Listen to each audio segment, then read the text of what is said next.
Monde numérique.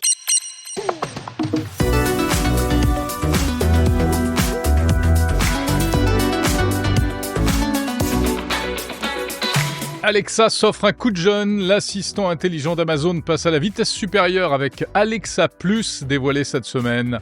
C'est la promesse de devenir un vrai assistant pour la vie de tous les jours. On va en parler longuement dans cette émission, notamment tout à l'heure avec Bruno Guglielminetti.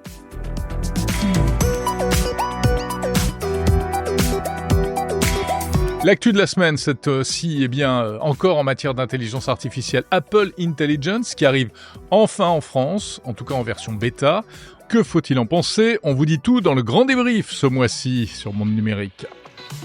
Et puis OpenAI et Anthropic qui lancent de nouvelles versions de ChatGPT et de Claude, leurs chatbots respectifs. Meta qui, lui, s'intéresse de plus en plus aux robots humanoïdes. Et Amazon qui se lance dans l'informatique quantique. Les interviews de Monde Numérique cette semaine, on retrouvera Luc Julia, invité vedette mensuel de Monde Numérique, qui nous parle d'IA agentique, les fameux agents IA. De quoi s'agit-il ? Explication tout à l'heure. Et puis l'IA qui bouscule le marché de la musique. Des milliers de chansons générées par intelligence artificielle envahissent les plateformes de streaming. Un vrai trafic avec de faux auditeurs et de vrais revenus. Je reçois le directeur de l'innovation de la plateforme Deezer qui a développé des outils technologiques pour se protéger contre ce phénomène. Bienvenue à l'écoute de Monde Numérique l'hebdo, le meilleur de l'actu tech chaque samedi sur toutes les plateformes de podcast. C'est l'émission du 1er mars 2025. Monde numérique, Jérôme Colombin.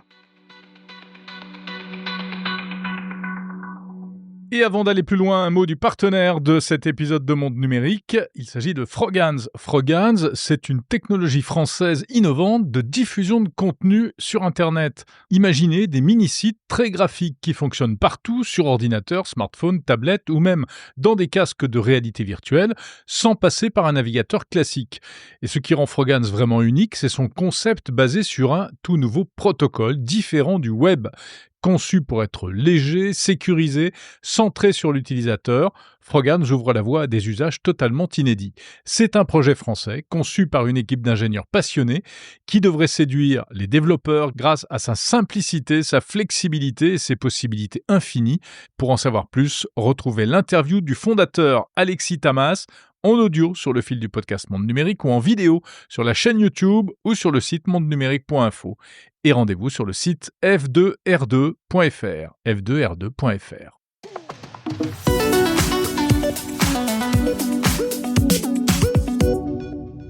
L'actu de la semaine, c'est donc cette info qui va vous réjouir si vous êtes utilisateur d'Alexa, l'assistant intelligent d'Amazon. Alexa va enfin prendre un coup de jeune grâce à l'intelligence artificielle générative. Grosse annonce d'Amazon cette semaine à New York. C'est une mise à jour, en quelque sorte, une évolution d'Alexa baptisée Alexa Plus, qui correspond à une série d'améliorations. D'abord, des améliorations sur la forme, avec des conversations qui seront plus fluides. On pourra dialoguer avec l'assistant intelligent de manière beaucoup plus réaliste, avec des hésitations, comme on le fait dans la vie de tous les jours, avec des mots qui parfois ne servent à rien, un peu comme avec le mode vocal de ChatGPT. Et puis aussi un paquet de nouvelles fonctionnalités grâce aux Skills, ces petites applications tierces qui permettent à Alexa d'être une espèce de tour de contrôle pour faire toutes sortes de choses, consulter des recettes de cuisine, regarder des vidéos, piloter sa maison connectée, ou encore effectuer des achats en ligne, réserver une table au restaurant ou une place de concert. Panos Panay, le big boss d'Alexa chez Amazon, a expliqué qu'avec l'IA générative, ça va passer d'un simple chatbot à quelque chose d'entièrement nouveau. Alexa pourra aussi comprendre notre humeur. Par exemple, si on lui parle sèchement parce qu'on est pressé, ou au contraire avec un ton un peu déprimé, elle s'adaptera, elle parlera plus vite, ou bien elle essaiera de nous remonter le moral. Bref, une vraie assistante pour la maison. Encore plus réaliste, une IA qui pourra, au niveau conversationnel, rivaliser pour de bon avec ChatGPT. Alors, Elle sera aussi beaucoup plus intrusive, cette Alexa, un véritable aspirateur à données personnelles, on le devine, puisque pour nous servir au mieux, elle aura besoin de nous connaître au maximum. Donc, elle aura même plus de mémoire, avec une véritable profondeur, donc un historique de tout ce qu'on lui aura demandé par le passé pour pouvoir mieux s'adapter au présent. La promesse, en gros, c'est qu'elle fasse tout ce qu'elle fait déjà, mais en mieux et aussi un peu plus. S'il est possible véritablement de commander un Uber, de réserver une table au restaurant ou une place de concert, on sent qu'on franchirait là une véritable étape dans l'interaction avec les machines et avec les services extérieurs. Alors, cela dit, 3 questions. C'est pour quand, avec quels appareils et à quel prix ? C'est pour quand ? Eh bien, c'est pour dans quelques mois aux États-Unis et sans doute avant la fin de l'année en France. En tout cas, c'est la promesse d'Amazon. La mise à jour fonctionnera sur les appareils Alexa les plus récents, notamment Echo Show 8, 10, 15 et 21. Et à quel prix ? Eh bien, oui, ce sera payant. $20, enfin $19,99 par mois, sauf pour les abonnés Prime, Amazon Prime. Pour eux, ce sera gratuit. Voilà, c'est une annonce quand même importante qui devrait permettre à Amazon de reprendre l'avantage en matière d'assistants intelligents. On en reparle tout à l'heure et on essaie de mettre tout ça en perspective avec Bruno Guglielminetti dans le débrief transatlantique. Toujours en matière d'intelligence artificielle et d'assistants intelligents, eh bien, l'autre nouveauté du moment, c'est l'arrivée prochaine en France de Apple Intelligence. Ça y est, Apple Intelligence arrive. Alors, la version finale, ce ne sera pas avant le mois d'avril. Mais la version bêta est déjà là depuis quelques jours. Et autant vous dire qu'évidemment, je me suis empressé de l'installer. Et je vous en parle donc d'ailleurs longuement avec mes camarades Bruno et François Sorel dans l'épisode de février du Grand Débrief de Monde Numérique. Il y a beaucoup de débriefs, je vous l'accorde. Une fois par mois, c'est le Grand Débrief avec Bruno et François. Donc c'est un autre épisode à retrouver sur le fil du podcast. Et là, on passe en revue vraiment tous les avantages, peut-être aussi quelques limites d'Apple Intelligence. C'est l'épisode du 28 février. Ce qu'il faut retenir en gros, c'est que Apple Intelligence, donc ce n'est pas une application, c'est un ensemble d'améliorations à plusieurs niveaux sur les appareils Apple. Amélioration de Siri, l'assistant qui existe déjà. Amélioration aussi au niveau des photos, de la retouche d'images, de la synthèse automatique des emails, synthèse des messages aussi qu'on reçoit, synthèse des pages web. Pour en savoir plus, donc, direction le Grand Débrief à écouter juste après cette émission. Et pendant qu'Apple fait ses premiers pas en matière d'IA, le leader du secteur, OpenAI, lui, continue de semer ses petits cailloux et d'améliorer ses outils, puisque la firme californienne, cette semaine, a levé le voile sur une nouvelle version, encore une, de GPT. Voici GPT 4.5. Alors, 4.5, c'est un nouveau modèle de langage basé sur GPT 4o, qui se veut encore plus naturel, une base de données élargie, une meilleure intelligence émotionnelle, explique OpenAI, et moins d'hallucinations, c'est-à-dire les erreurs dans les réponses. Son efficacité serait, selon la start-up, 10 fois supérieure, avec moins de ressources, ce qui est plutôt intéressant. Contrairement au modèle O1, malgré tout, GPT 4.5 est plus lent, mais c'est parce qu'il offre un raisonnement approfondi et il est plus rapide en revanche en mode conversationnel. Alors ces améliorations ont un coût, puisque c'est un modèle géant qui nécessite énormément de puissance de calcul et donc énormément de cartes graphiques pour fonctionner. Il sera d'abord réservé aux abonnés ChatGPT Pro qui payent l'abonnement à $200 par mois, et aux développeurs via des API, et puis ultérieurement, il arrivera pour les abonnés ChatGPT Plus à $20 par mois. OpenAI présente GPT 4.5 comme un modèle de transition en attendant le fameux GPT 5 qui fait déjà fantasmer toute la sphère. Autre montée en puissance du côté d'Anthropic. Anthropic, concurrente d'OpenAI, cette entreprise créée d'ailleurs par des anciens d'OpenAI, et qui vient d'annoncer elle aussi un nouveau modèle, la version 3.7 de Claude. Claude 3.7 présenté comme une intelligence artificielle capable de réfléchir comme un humain. Parfois, elle répond du tac au tac, parfois elle prend son temps pour résoudre un problème complexe. C'est ce qu'on appelle un modèle de raisonnement hybride, c'est-à-dire qu'elle passe du mode rapide au mode plus lent mais plus puissant selon les requêtes. Ce qui d'ailleurs n'est pas une exclusivité d'Anthropic. Claude 3.7 se distingue notamment, selon la firme américaine, dans le domaine du code, avec Claude Code. Et puis l'innovation majeure, c'est un bloc-notes inspiré du modèle chinois DeepSeek qui permet de visualiser le raisonnement de l'IA au fur et à mesure et d'interagir pendant qu'elle réfléchit pour éventuellement affiner les résultats. Allez, on continue avec les petites nouveautés dans le monde de l'IA, avec Perplexity qui fait parler d'elle également cette semaine. Perplexity réfléchirait à la création d'un navigateur web, ce qui est plutôt assez surprenant. Ça s'appellerait Comet. L'idée, c'est de transformer le navigateur en assistant intelligent pour véritablement anticiper les besoins de l'utilisateur et automatiser certaines tâches. Alors, c'est pas rien de s'attaquer éventuellement au marché des navigateurs, qui est dominé, on le sait, par Google Chrome. Perplexity espère néanmoins tirer son épingle du jeu en misant sur l'automatisation et la personnalisation, qui sont des aspects encore peu exploités par les acteurs historiques. Rappelons donc que Perplexity, c'est ce chatbot d'IA qui se targue d'apporter plus de sécurité et plus de fiabilité dans ses réponses en indiquant systématiquement ses sources d'informations. Et d'ailleurs, vous pouvez écouter une interview du fondateur de Perplexity, Aravind Srinivas, sur le fil du podcast Monde Numérique ou en allant sur mondenumérique.info puisque je l'avais rencontré à Paris récemment à l'occasion du sommet de l'IA. L'intelligence artificielle ne fait pas que des heureux, on le sait, et les artistes sont notamment de plus en plus inquiets.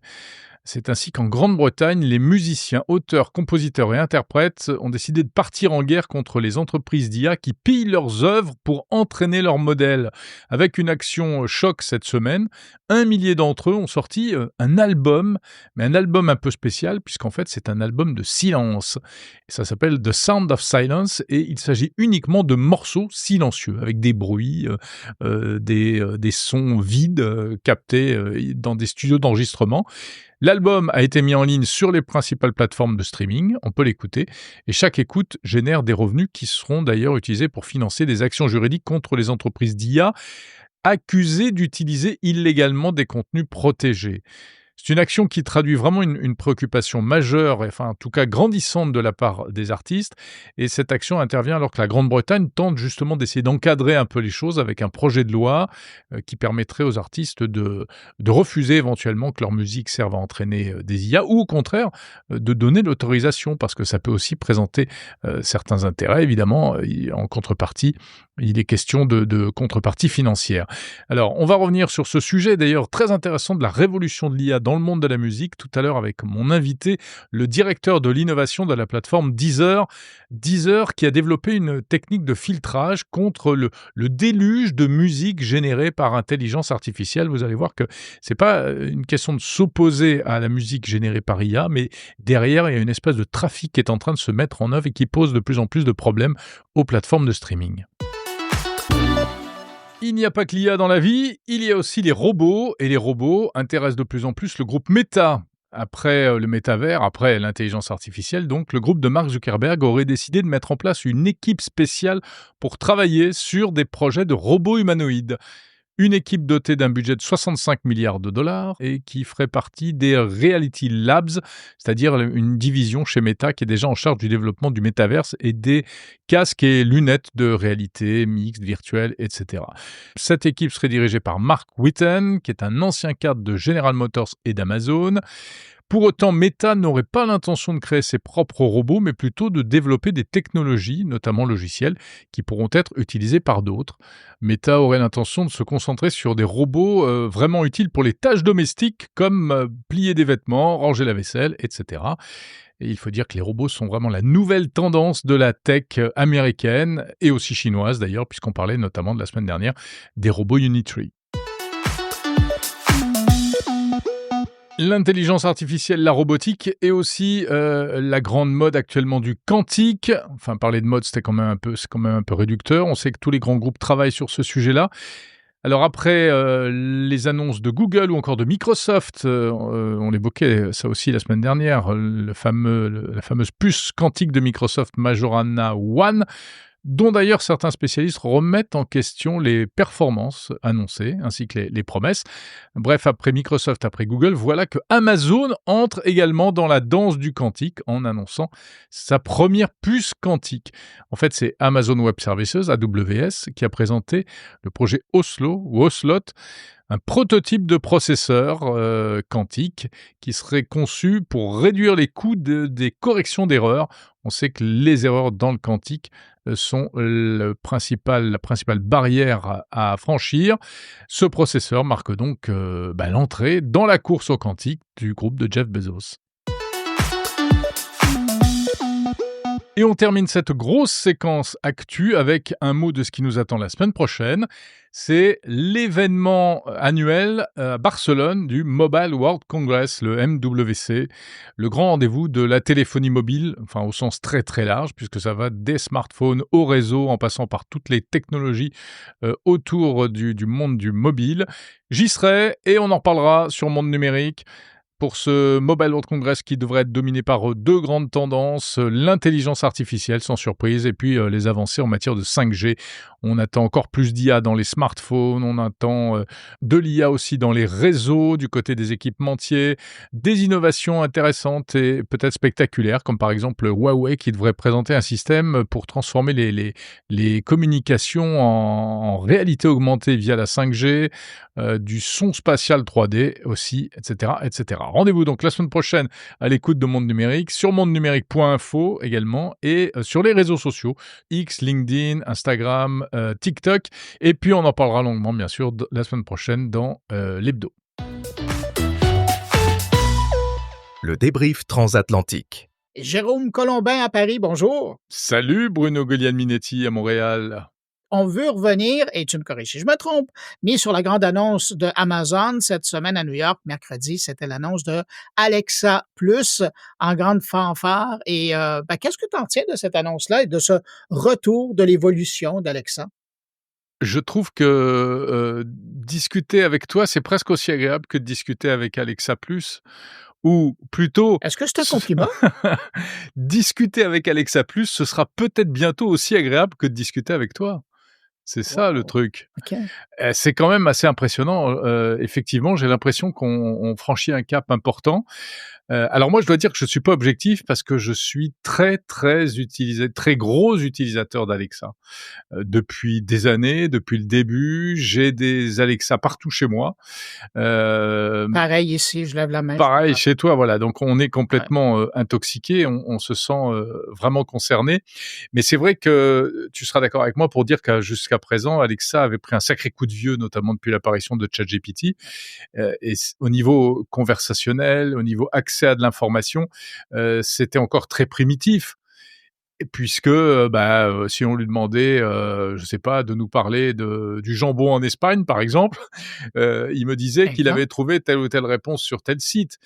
Mais il n'était pas capable de faire des réponses comme ChatGPT. Et bien là, ça y est, Amazon entre enfin dans l'ère de l'IA générative et peut-être même au-delà dans l'ère de ce qu'on appelle l'IA agentique, en fait. Mais c'est intéressant parce que j'ai l'impression que aujourd'hui, en tout cas cette semaine, avec cette annonce-là, puis le déploiement va se faire tranquillement pas vite là, à travers la planète, mais avec cette annonce-là, j'ai l'impression que Amazon livre la marchandise de ce qui nous avait été promis il y a 8 ans, quand Alexa était sortie en premier, où quand tu voyais ça, c'était formidable. Tu avais une borne, tu lui posais des questions, elle te répondait, tu avais ton information, elle contrôlait tout, elle semblait vraiment avoir une intelligence, alors qu'essentiellement, c'était un furteur vocal qui prenait son temps pour aller chercher de l'information, ramenait, puis je ne trouvais pas, elle disait « je ne comprends pas ». Ouais. Mais c'était ça. Et là, aujourd'hui, avec la nouvelle génération qui nous est proposée, on est devant quelque chose qui est à jour, puis tu l'as dit, la donne a changé depuis que ChatGPT en mode vocal est arrivé. Ça fait basculer. D'ailleurs, je faisais la remarque à ma conjointe hier, maintenant, tous les chats, tous les robots conversationnels sont disponibles en ligne. Et d'ailleurs, le plus dynamique, mais presque pour pas dire arrogant, c'est celui de Grok. De X. Je ne sais pas si tu as essayé. Alors, je ne l'ai pas essayé, mais j'ai vu des retours, mais il est tout fou, lui. Non, mais attends. Il est sans filtre. Hier, il t'insulte.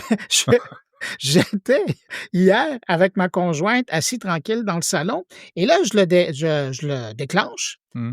et là, c'est lui qui me posait des questions. Mais genre, Ah il bon? voulait entamer la discussion avec moi, mais c'était pas seulement: «Oui, comment puis-je vous aider?» Non, il dit: «Permets-moi de te poser une question» et là, c'est lui qui voulait Ah lancer bon? la conversation alors que moi, je voulais juste passer à l'autre application, mais il restait ouvert. Alors il continuait à parler, mais maintenant mais C'est Elon Musk donc dans hier toute son soir horreur. oui, oui, mais donc Gemini maintenant parle, Copilot parle, Ouais. bon Grok parle, ChatGPT parle depuis longtemps, Anthropic, si je me trompe pas, parle aussi. On est vraiment passé à autre chose. Mmh. Alors de voir que finalement, l'ancêtre de tout ça, qui est Alexa, ben, dans le fond, c'est Siri, là, mais pour le bien de la conversation, on va dire que c'est Alexa, arrive aujourd'hui à ces normes-là. Moi, je trouve que pour des utilisateurs comme nous, c'est une excellente nouvelle. C'est complètement une excellente nouvelle parce que, en plus, Alexa est déjà dans nos vies puisqu'on l'a dit, toi ou moi, on Ouais. l'utilise. Il est très utile aussi sur la maison connectée. Donc il a une longueur d'avance d'une certaine manière. Il a tout l'environnement des skills, tout cet écosystème de skills, c'est-à-dire des applications. C'est aussi une plateforme, Alexa, et c'est là où ils ont Oui, ils ont avec une pris de boutique l'avance, d'applications, là. Ouais, avec ouais. une boutique d'applications. Et mais on butait encore sur des choses un petit peu compliquées, notamment pour configurer. Moi, ce que j'ai trouvé intéressant dans la keynote d'Amazon, c'est, la promesse de pouvoir bientôt configurer des routines, de manière vocale. Moi, j'utilise pas mal les routines. C'est quoi les routines? C'est, par exemple, tous les matins à telle heure, ouvre les volets, tous les soirs à telle heure, Attention ferme-les. à ce que tu dis parce que tu vas les faire démarrer chez ceux qui l'utilisent, là. Oui, il faut faire attention à tous les mots qu'on Ouais. prononce quand on traite ce sujet-là. Oui, Mais ça marche très bien, moi, les routines chez moi. ouais. Mais parfois, c'est parce que j'ai pris le temps de les configurer sur l'application mobile, et cetera. Et en plus, parce que ça fait appel à des applications, c'est-à-dire que mes volets, ils sont pas directement connectés à Alexa. Ils passent Mmh. par une autre application, qui est l'application de domotique que j'utilise. Donc Donc c'est tu pas envoies une simple. commande qui, elle, est relayée à quelque chose d'autre. Exactement, voilà, donc c'est Ouais. pas simple. Or là, la promesse, c'est qu'on va pouvoir, faire ça, ce qu'on peut donc déjà faire, mais on va pouvoir, créer des nouvelles routines et configurer des nouvelles routines beaucoup plus facilement, et ça va certainement intéresser des gens qui ont envie d'aller vers de la maison connectée, mais qui n'y vont pas parce que mine de rien, ça reste encore un peu compliqué la maison connectée. Donc il y a ça qui est super intéressant. Il y a tout simplement la reconnaissance vocale. C'est vrai qu'Alexa parfois se Ouais. trompe. Moi je elle me comprend très bien, Alexa, mais par exemple, elle comprend beaucoup moins bien ma femme. Donc, donc voilà, ma femme s'énerve, elle lui répète 3 fois les mêmes choses, et cetera. Mais c'est aussi parce que elle parle à Alexa comme à une personne, parce que c'est ce qu'on a envie de faire, et donc elle lui dit, «Allez, s'il te plaît, maintenant, ouvre les volets et tais-toi». Et ça marche pas. Ça ne peut pas marcher. Mais demain, ça Il faut va être poli marcher. d'abord. Oui, mais C'est ça. tu vois ce que je veux dire? Il faut Ah prononcer ouais, ouais. les bonnes phrases qui sont que Les commandes. des triggers, des commandes. Et ben ça, a priori, on n'aura plus besoin de se soucier de ça. On sera vraiment dans un mode conversationnel, convivial, et ça, c'est quand même un grand pas en avant, hein. Ouais et c'est une conversation avec un agent conversationnel 2025 et Ouais. c'est la bonne nouvelle. Mais comme tu dis, puis j'ai l'impression que c'est drôle, hein, je t'écoute parler, puis j'ai l'impression qu'on va passer de la domotique à la maison branchée, à la maison connectée. Ouais. Et Il y a ça domotique, c'était aussi. très compliqué encore. Mais là, avec, la maison connectée, c'est ça. Alors bon, On fait tout simplement. faut peut-être pas s'emballer non plus parce que, on sait qu'il y a souvent beaucoup de promesses et pas beaucoup de réalité. Après sur les histoires de skills, c'est intéressant parce qu'il y a aussi toutes les promesses en matière de commerce. Bah, voilà: «Tiens, s'il te plaît, j'ai plus de sacs poubelles, Alexa, commande-moi, des sacs poubelles», et tac, tu en 2 clics, c'est fait. Aujourd'hui, ça fonctionne pas encore très bien. Des Mais tu te souviens quand même de l'époque où, Amazon avait sorti les petites Les tags petits boutons, magnétiques? ouais, tout à fait. Ouais, mais Mmh comme mh. ça, c'était un clic. C'était un Alors, tu clic. mettais ça à côté de ton lave-linge, il Oui. te manquait de savon, tu cliquais là-dessus, Oui, le mais alors ça, lendemain, ça moi, arrivait. mes enfants étaient petits à l'époque et ils arrêtaient pas de cliquer, et j'ai reçu des cartons entiers de tubes de dentifrice, tu vois? Donc c'était horrible. Donc on les a vite enlevés, les boutons. Mais Ah, c'est bon quand même. après, ce qui est intéressant aussi d'un point de vue plus, on va dire, stratégique, commercial et de marché, c'est qu'Amazon récupère son retard, clairement. Et je serais curieux de savoir si le fait qu'ils aient déjà cet écosystème, avec les skills, va leur donner réellement une longueur d'avance ou pas. Parce que alors c'est vachement bien parce qu'il y a déjà toutes ces skills, mais tu Mmh. vois, il y a une réflexion intéressante qui est que, est-ce que pour, pouvoir converser avec aussi tous les services marchands pour faire des commandes, pour réserver une place au restaurant, une table au restaurant, pour réserver une place de concert, etc. La promesse d'Alexa, c'est utiliser les skills des applications derrière, l'application de Mais il va de falloir les livraison, modifier, etc. ces skills-là. Oui, il va falloir les modifier, absolument. Ben ouais. Mais sinon, tu sais comme moi qu'il y a une autre approche qui est celle des IA agentiques qui seront capables d'aller simuler ce que nous, on ferait sur un site web. Et là, il n'y a plus besoin de skills, il n'y a plus besoin d'écosystème, ça passe plus par les API, ça passe par les interfaces traditionnelles. Et donc, c'est là où ChatGPT, avec un truc comme Operator, qu'ils avaient lancé il y a quelque temps, pourrait aussi marquer des points. Donc, on s'approche vers Ah, c'est vraiment intéressant. On embarque dans une nouvelle, dimension. Ouais, j'allais dire compétition. Oui, c'est ça, dimension. exactement. Ouais.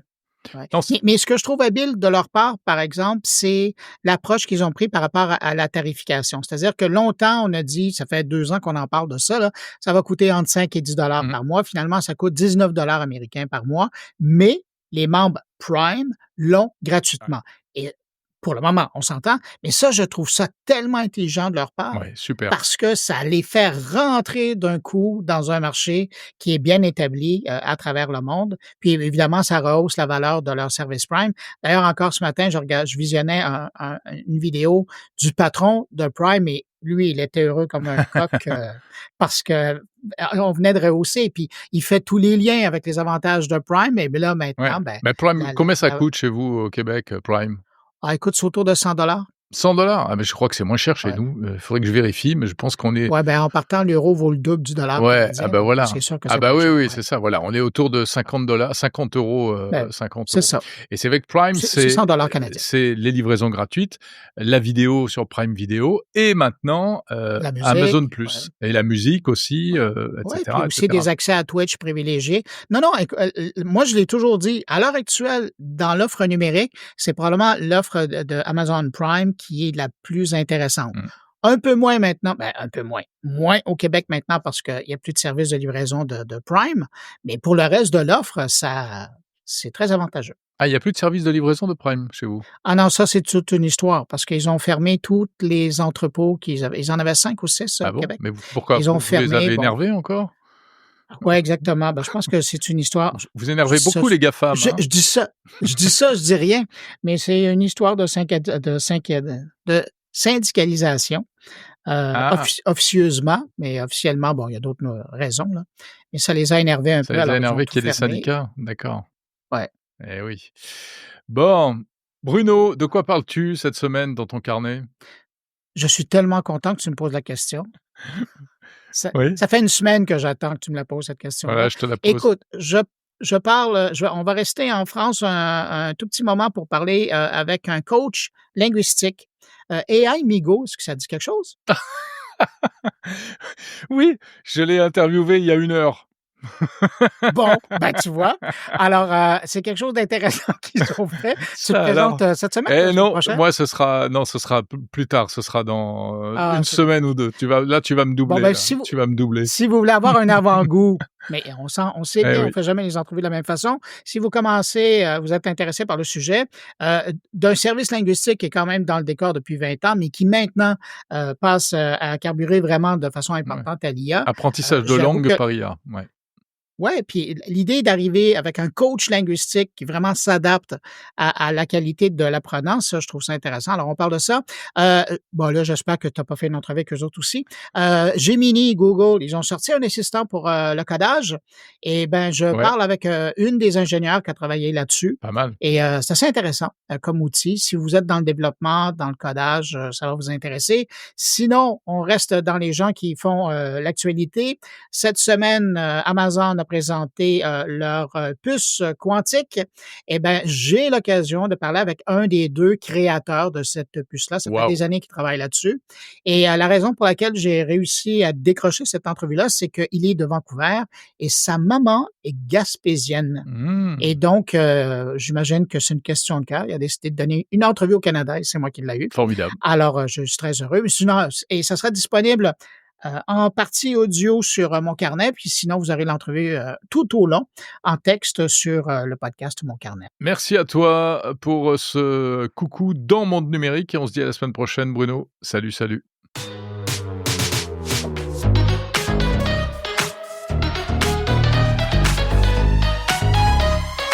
Monde numérique, le meilleur de la tech.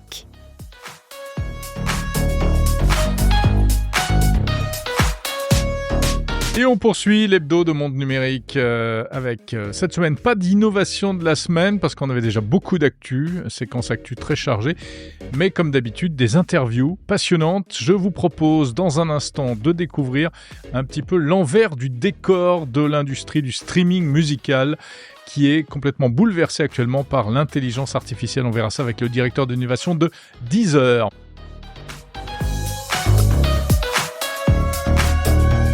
Et juste avant cela, mon invité vedette mensuel, l'un des papes de l'intelligence artificielle qui ne mâche pas ses mots. J'ai nommé Luc Julia, que l'on retrouve tous les mois sur Monde Numérique pour l'humeur de Luc Julia. Avec lui, on revient sur quelques faits d'actualité importants et on parle cette semaine d'IA agentique. Ces interviews vous sont proposées en version intégrale si vous écoutez Monde Numérique l'Hebdo Premium sur Apple Podcast. Sinon, retrouvez-les la semaine prochaine en version complète et en épisodes séparés sur le fil du podcast Monde Numérique.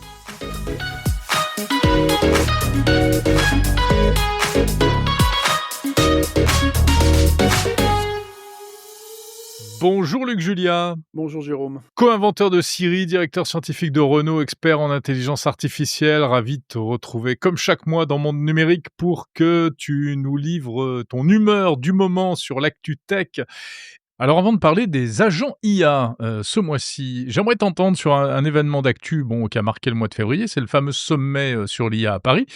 Tu y étais, on s'est croisés sur place. Avec un peu de recul maintenant, quelle vision tu en as? Quel bilan tu en tires?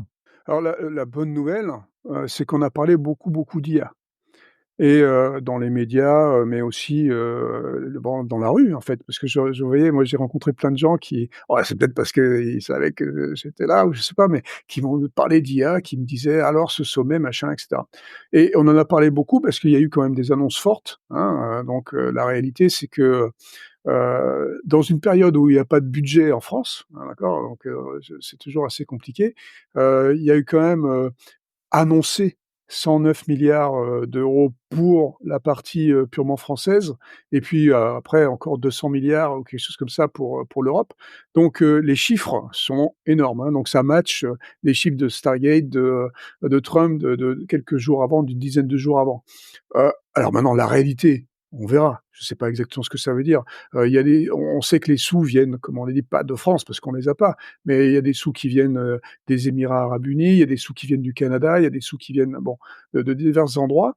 Donc a priori, il y a au moins une cinquantaine de milliards qui sont plus ou moins sécurisés. Donc ça, c'est plutôt une bonne nouvelle. Maintenant, comment on va y accéder? C'est ça, qui est peut-être pas très, très clair encore. Est-ce que ça va être une structure de type France 2030 où il y a un guichet, où il faut aller faire les demandes? Je sais pas. Il y a ces trucs-là sont fléchés en gros apparemment sur 3 endroits. Donc, des data centers. D'accord? Pour pouvoir, avoir plus de data centers parce que ça nous manque un peu et pour, avoir des trucs qui sont un peu souverains, on va dire. Des chips, alors là, ça va être certainement beaucoup plus long, mais essayer d'avoir une certaine indépendance sur les chips, les puces, d'accord? On a un Les problème, puces. ça fait longtemps qu'on a arrêté, notre compagnie européenne, STMicroelectronics, ont décidé il y a une dizaine d'années maintenant de plus faire des gros chips et de faire que des petits chips. Et évidemment, ce truc-là, ça marche pas pour l'IA, d'accord? Donc, est-ce qu'on est capable de refaire une industrie de chips? Très, très similaire à ce que les Chinois ont fait quand les US leur ont interdit l'accès à leurs chips. On peut toujours y aller, par des voies détournées, mais voilà. Donc, ça, c'est le deuxième truc. Alors ça risque d'être un peu long. Et le troisième truc, c'est d'aider, l'innovation en général autour de l'IA. Et donc moi, ce que j'ai compris, et c'est peut-être pas exactement ça, mais ce que j'ai compris, c'était, aider cet écosystème qu'on a, qui est extraordinaire, avec ces centaines de boîtes, de start-up qui font de l'IA en France, et donc les aider d'une manière ou d'une autre pour passer. Tu sais, je dis toujours qu'on est au niveau des start-up, hein, la start-up nation, mais il faut passer pour certaines au niveau du scale-up. Ça serait bien qu'on puisse passer au niveau du scale-up sans avoir à les mendier aux États-Unis, un peu comme l'a fait, Mistral. Alors Luc, toute autre chose, c'est un concept dont on entend beaucoup parler en ce moment, les agents IA, l'IA agentique. Là, il y a eu les annonces d'Amazon, récemment, qui va moderniser son assistant Alexa et on a l'impression qu'on s'oriente un peu vers, ce qu'on appelle ces agents IA. Explique-nous un peu de quoi il s'agit exactement?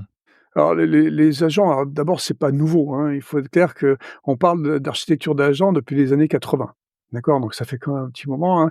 Il y avait des choses qui s'appelaient Corba et tout ça, donc c'est de l'orchestration en fait, de d'agents qui vont être spécialisés dans des tâches particulières et donc on va orchestrer tout ça pour qu'ils puissent faire des métatâches, en quelque sorte. Donc chacun fait des tâches particulières, mais en les orchestrant et en les faisant potentiellement aussi, entrer en compétition, ils vont à la fin réussir à faire une métatâche qui a l'air d'être un truc super intelligent. D'accord? Donc ça existe donc depuis les années 80, cette idée-là. Là, aujourd'hui, on va appliquer ça à, l'IA générative, donc on appelle ça l'agentique parce que ça fait joli, et c'est un nouveau mot et c'est sympa, mais en fait, c'est vraiment sympa. Parce que ce qui est sûr, c'est que maintenant ces agents spécialisés, eh ben, ils sont vraiment bons, d'accord? Ils font vraiment des trucs extraordinaires à un niveau donc très particulier et dans leurs tâches particulières et puis on est capable de créer ces orchestrateurs, donc qui avant étaient un peu compliqués et qui étaient plus basés sur de la logique que, sur ces IA génératives.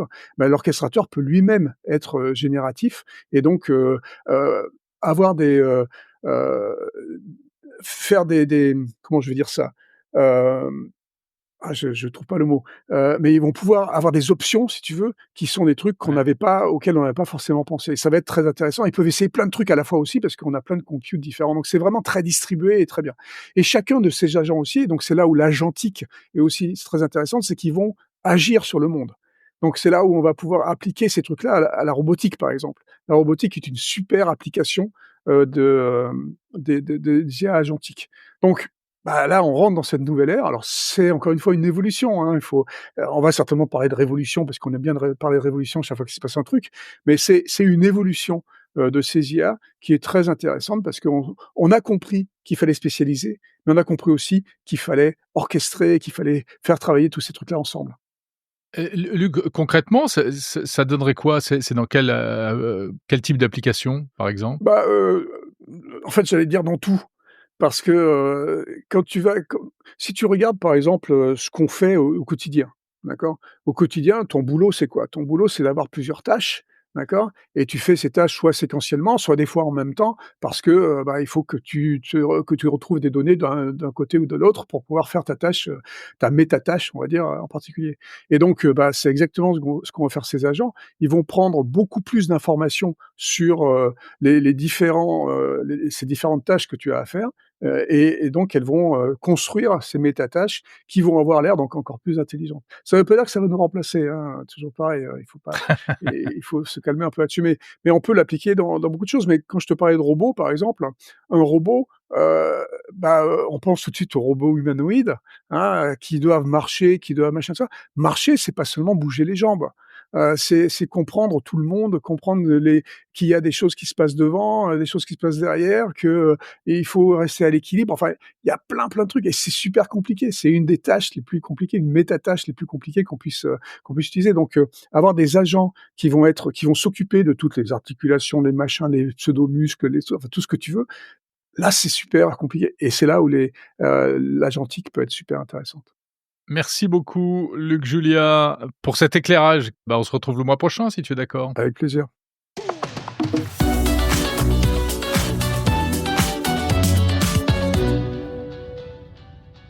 On sait que l'intelligence artificielle aujourd'hui permet de créer, facilement de la musique et des chansons, hein. Il suffit d'aller, sur des plateformes comme Suno, et à partir d'un simple prompt, une simple requête, on peut générer des morceaux dans toutes sortes de styles. Alors c'est amusant, mais ça pose aussi des problèmes de droits d'auteur et surtout quand ces morceaux sont envoyés en masse sur les plateformes de streaming pour être commercialisés. Bonjour Aurélien Hérault. Bonjour Jérôme. Vous êtes directeur de l'innovation de Deezer, célèbre plateforme française de streaming. Et chez Deezer, eh bien, vous êtes victime de ce phénomène et vous avez donc développé une technologie pour détecter les morceaux pirates, fabriqués par de l'IA. On va en parler, mais d'abord, est-ce que vous pouvez nous décrire un petit peu, l'ampleur de ce phénomène de contenu qui devrait pas se trouver sur votre plateforme, en fait? Oui, tout à fait. Déjà, je pense que c'est intéressant de commencer avec un chiffre. On reçoit environ 100 000 titres par jour, donc on doit traiter 100 000 titres par jour et on s'est intéressé euh, à la granularité de ce qu'on nous envoyait et on a découvert que l'IA générative prenait part à ces livraisons quotidiennes. Mais pour pouvoir savoir plus en détail ce qu'on nous livrait, il a fallu créer un détecteur. Donc, on a investi à peu près pendant 1 an et demi pour développer un modèle capable de détecter les morceaux générés par IA. Et aujourd'hui, on estime à environ 10% du contenu qu'on reçoit quotidiennement généré par IA. 10% générés par IA. Donc c'est quoi? C'est des fausses chansons, C'est des chansons qui sont très réalistes dans des styles qui sont pas mal parfois, qui d'ailleurs. sont de plus en plus difficiles à différencier de morceaux, j'ai envie de dire original, conçus par des humains. Ouais. Mais le phénomène qu'on observe essentiellement, c'est les livraisons de masse. Mmh. Parce qu'en soi, l'IA générative nous pose aucun problème. Au contraire, on pense que c'est une fabuleuse, opportunité de s'exprimer. Ce qui nous pose un peu plus problème, c'est la saturation, du catalogue par ce type de morceaux. Alors voilà, parce qu'il y a un aspect, technique, il y a un aspect, de confort aussi d'écoute pour l'auditeur, pour l'utilisateur et puis il y a un aspect économique. Si on parle brièvement de l'aspect économique, en fait, ces morceaux, pirates, ils vont, permettre à certains de gagner de l'argent derrière. Tout à fait, ils viennent, entrer dans le modèle économique, des plateformes du streaming et capturer une partie des revenus qui est normalement, reversée aux ayants droit et aux artistes et on pense que nous, chez Deezer, ça peut être un problème, surtout qu'on observe que ça peut jouer un rôle dans la manipulation de streams, finalement, des phénomènes de fraude et c'est pour ça qu'on souhaite, avoir ce type de détecteur et monitorer, ces cas d'usage pour s'assurer que les revenus aillent bien aux ayants droit. Ouais. Ce que vous appelez la manipulation de stream, c'est le fait que, certains artistes ou des faux artistes finalement, aient l'air de faire beaucoup de téléchargements alors que c'est pas le cas? Tout à fait, c'est finalement des morceaux créés par des IA qui vont être écoutés par des bots, donc Ah oui, vraiment d'accord, pour même les auditeurs sont fake en oui, fait? oui, c'est ces phénomènes-là D'accord. qu'on monitore, activement parce que justement OK. ça vient capturer de la part de marché et on essaye justement de combattre ça. Ouais, c'est de l'argent de moins pour les vrais artistes, hein, et que Tout à fait. vous reversez, via les sociétés de gestion de droits À travers d'ayants les droit, labels, les et cetera. sociétés de gestion et cetera. Ouais. Ouais, exact. Alors cet outil que vous avez, développé, hein, technologie contre technologie, finalement, c'est toujours la même histoire. Il consiste en quoi? Comment ça marche? Eh bien, on s'est concentré dans un premier temps à détecter les morceaux 100% générés par IA. Donc des modèles comme Suno, Udio et il y en a plein sur le marché. Heu, tous ces morceaux, enfin, générés par IA ont une spécificité, c'est qu'ils laissent des artefacts dans le signal audio qui sont pas audibles par les humains, mais qui laissent des traces statistiques parce que les modèles génératifs sont des statistiques. Il y a des encodeurs, des décodeurs et au moment justement de la génération, laissent un certain nombre de traces et on a développé un système qui vient détecter ces traces avec un calcul de score qui nous permet d'être plutôt confiants sur, les morceaux 100% générés par IA et C'est-à-dire d'aller vous arrivez à détecter avec quel, taux de réussite? 99,8% sur, des modèles, D'accord. connus comme, Udio, Suno et cetera. Mais la spécificité de notre modèle, c'est de pouvoir être un peu plus généraliste parce que c'est simple, il suffit de modifier un petit peu les morceaux et tout de suite, on ne les détecte plus. Donc on continue de travailler dessus, à faire évoluer ce système pour détecter de de plus en plus de morceaux générés par IA. D'accord. Donc ça veut dire que si je m'amuse à aller créer des chansons sur Suno et ensuite je veux les diffuser sur Deezer ou sur d'autres plateformes, je vais me faire choper par la patrouille en fait? Oui, en tout cas, on va le voir, ça sera labellisé dans notre catalogue et après, c'est très simple de pouvoir soit afficher aux utilisateurs que c'est un morceau généré par IA ou l'enlever de la recommandation. Bref, D'accord. mener un certain nombre d'actions. Parce que dans ce cas-là, vous faites quoi? Immédiatement, vous l'enlevez, vous le retirez? Non, aujourd'hui, on accepte tout. La seule chose qu'on a fait comme action, c'est de l'enlever de la recommandation algorithmique, Mmh. et Ah aujourd'hui, donc on il a est plus mis en avant, mais il voilà, existe toujours. Si on va le il existe chercher, il existe exactement. toujours. On n'est pas un régulateur, on n'est pas là pour interdire, Mmh. l'usage, on est là juste pour monitorer notre catalogue et offrir la meilleure expérience possible aux utilisateurs. Donc on a décidé aujourd'hui d'expérimenter, de l'exclure de la reco et de mesurer un petit peu les effets. Mais c'est aussi pour ça qu'on a communiqué publiquement sur ces chiffres-là, c'est aussi pour saisir un petit peu, toute la filière musicale autour de ces questions, Autour de ce d'IA problème. générée. Ouais. Exactement. Oui, parce qu'au fond, vous le disiez, est-ce que c'est vraiment scandaleux de faire de la musique avec, de l'intelligence artificielle? Pas du tout, c'est, génial. Je peux dire que ça donne l'opportunité à beaucoup de gens de pouvoir s'exprimer, d'explorer. Je veux dire que tant qu'il y a une démarche artistique derrière, quelque chose qui est lié à la musique, à la transmission d'émotions, de messages, c'est un outil formidable. Nous, ce qui nous pose problème, c'est plus les abus, la saturation du catalogue, écologiquement aussi, c'est une question. Est-ce qu'on a envie de stocker tous ces morceaux qui sont pas forcément écoutés? Mmh. Donc c'est toutes ces questions qu'on soulève autour de l'IA générative, mais au contraire, on pense que c'est une fabuleuse opportunité. Donc vous ne tournez pas le dos, à la musique générée par IA. On sait que c'est également la position d'ailleurs de votre principal concurrent, Spotify, et cetera. Alors malgré tout, il y en a qui s'inquiètent un peu, ce sont les artistes et on le voit en ce moment là, récemment donc un millier d'artistes britanniques, sont montés au créneau, et partent en guerre contre un projet de loi, en Grande-Bretagne, qui justement devrait permettre aux IA de s'entraîner à partir de leur musique. Et ça, ils n'en veulent pas, ou en tout cas, ils veulent faire pression pour peut-être être rémunérés en conséquence, etc. Qu'est-ce que vous en pensez? On est à un tournant, en fait, de ce marché, pour ce marché? Oui, je pense que comme souvent, et ça fait partie du secteur culturel, mais aussi de la musique, la technologie vient un peu bousculer les codes. Ça a été le cas avec le streaming il y a 17 ans Ouais. maintenant, qui a changé les codes, Vous, la ça vous a façon de bien penser. arrangé, parce que finalement, sans la révolution du streaming, Deezer aujourd'hui n'existerait pas. Tout à fait, mais mais ça fait partie des ruptures technologiques et je pense qu'il faut l'accompagner, le comprendre et justement, c'est le rôle des acteurs technologiques comme Deezer, qui a à la fois une expertise sur la tech et une expertise dans le milieu culturel, musical, de faire la jonction et d'aider les ayants droit à comprendre ce qui est possible de faire, comment on peut faire évoluer les modèles économiques. Bien, merci beaucoup, Aurélien Hérault, directeur de l'innovation de Deezer. Merci à vous.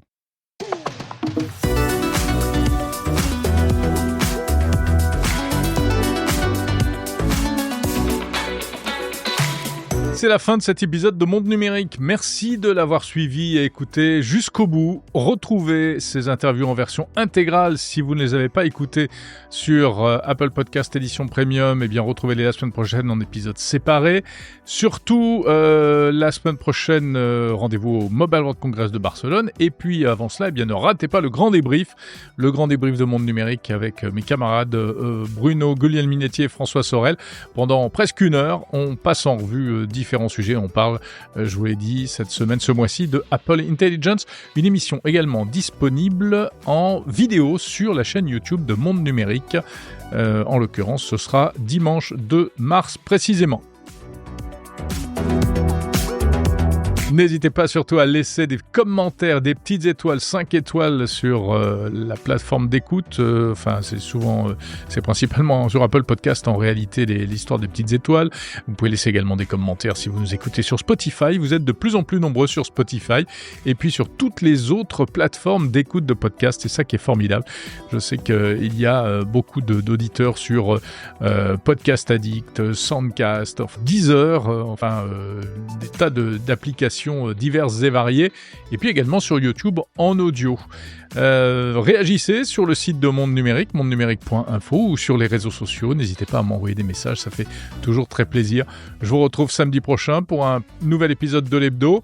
On parlera donc de télécom, de smartphone, d'intelligence artificielle depuis Barcelone. D'ici là, portez-vous bien, passez une bonne semaine pleine de tech. Salut!